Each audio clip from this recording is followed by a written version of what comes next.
Live 10 at 10 continues with No Wait Weather. All right, thanks for joining us on Valley News Live. Here's the very latest with the activity on the radar showing a focal point in and around the Grand Cities. Grand Forks through the Devil's Lake Basin where snow has begun late this evening.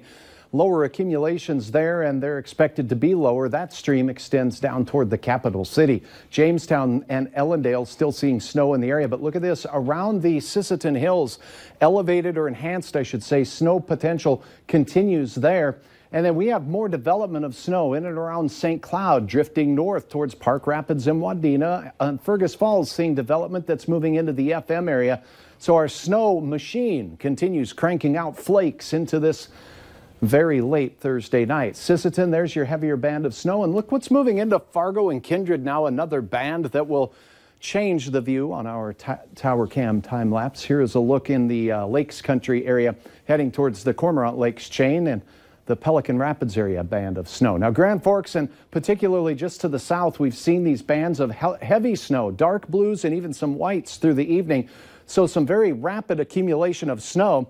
And it took some questions from folks in Grand Forks. Why are we not in the warning? Well, there are different criteria for that. It's definitely bad out there. And with the winds, well, there's certainly some reduced visibilities for you and Nelson County and Steele and Trail counties as well as Norman County. Crookston, you've seen some heavy snow throughout the evening continuing as well. Here's a look at the big picture, and one thing to see, we can see a dry slot of air here. The one we were looking at earlier has made its way all the way into central portions of Minnesota, but this band of heavier snow I've circled for you, and that persists now and will for some time.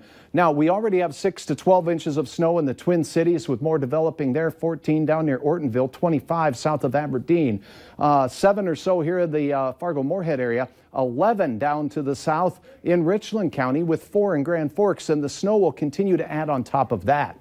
There's our fair skies right now and fairly quiet conditions with less gusty wind at this time in the FM area. Winds are still gusting over 30 though.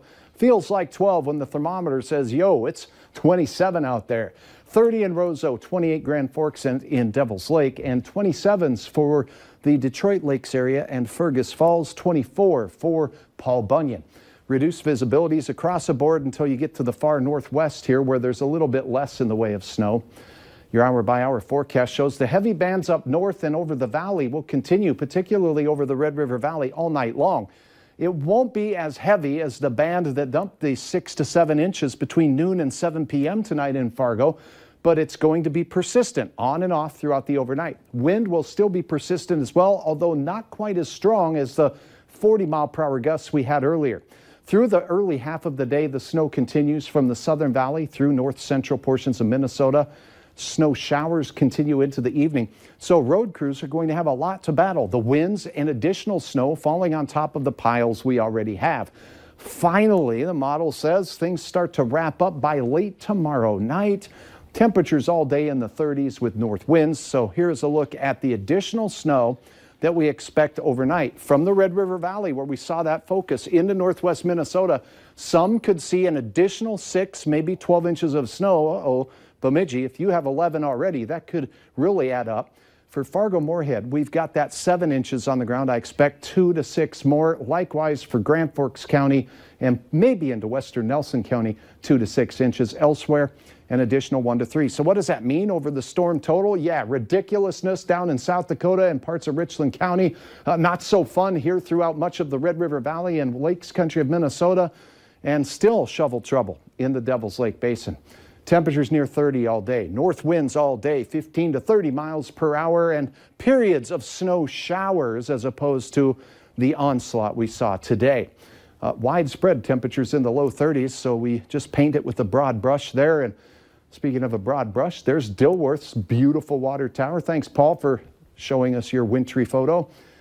Things get a little better after Friday. The weekend, a little bit of sun and 40 degrees in Fargo. We'll see temperatures climb even more on Sunday. Next week, the 50s do return to the forecast, and that is pending the rapid melting of our piles of snow. Could take a while for the interstates to open up with all the new snow moving. If you're itching to get anywhere tomorrow, don't itch. Just be patient. Let our crews get the job done because there's a lot of snow to move. All right. Thanks, Hutch. Yes.